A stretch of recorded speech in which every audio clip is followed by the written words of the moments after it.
Now,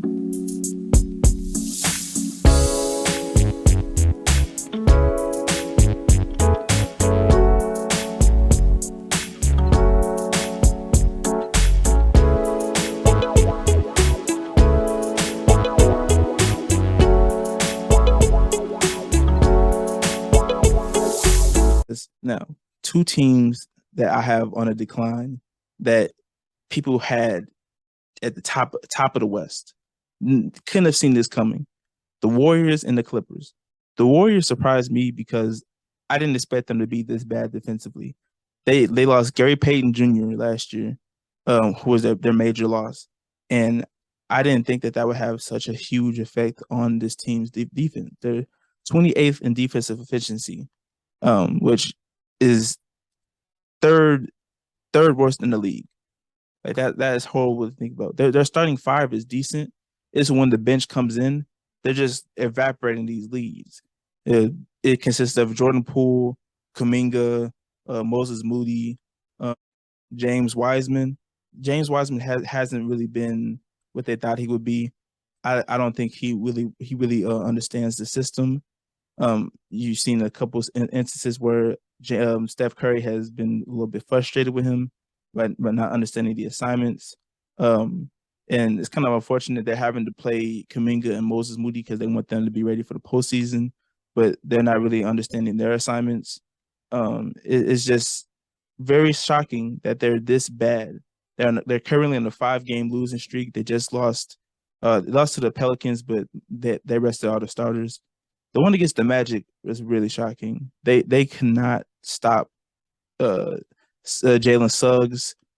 Paolo Banchero was going crazy. It's really just a shock, Like we expected the Warriors to be going for back to back. Another thing, they're 24th in fast break points per game. That means that they're not getting those fast break threes that they're so accustomed to getting.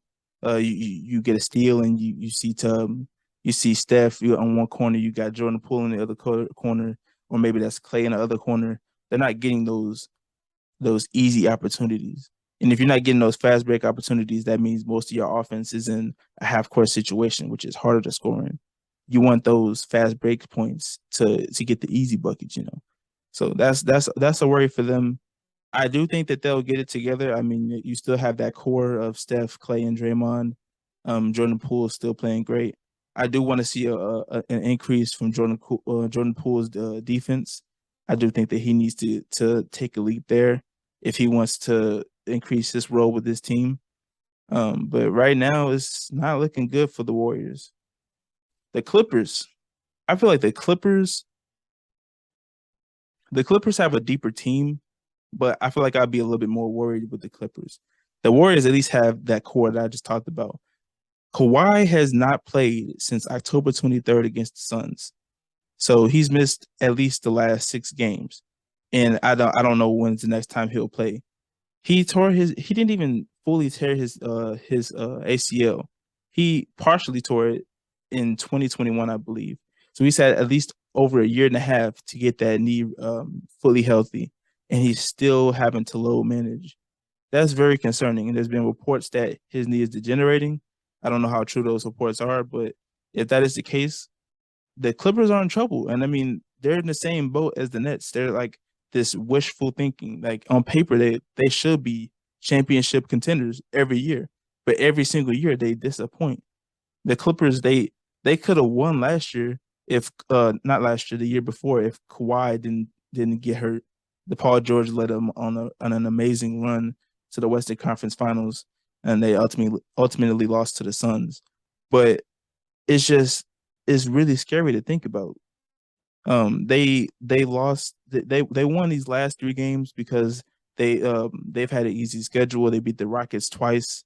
I mean, the Rockets are the worst team in the league, so that's not surprising. But once their schedule gets harder, I don't think they're going to be able to get wins unless Kawhi is playing. I mean, you have the next games are the Jazz, Cavs, Lakers, Nets, Rockets again, so they'll probably win that game. And then they have the Mavericks. So a lot of those games are losable games. They could have a bad stretch, and this would be like just as the Nets. This would be another year where they're not going to be able to compete because we just don't know if Kawhi's health is going to hold up. Paul George hasn't been extremely healthy either, but you can kind of depend on him a little bit more. So I don't know what to do with the Warriors and the Clippers.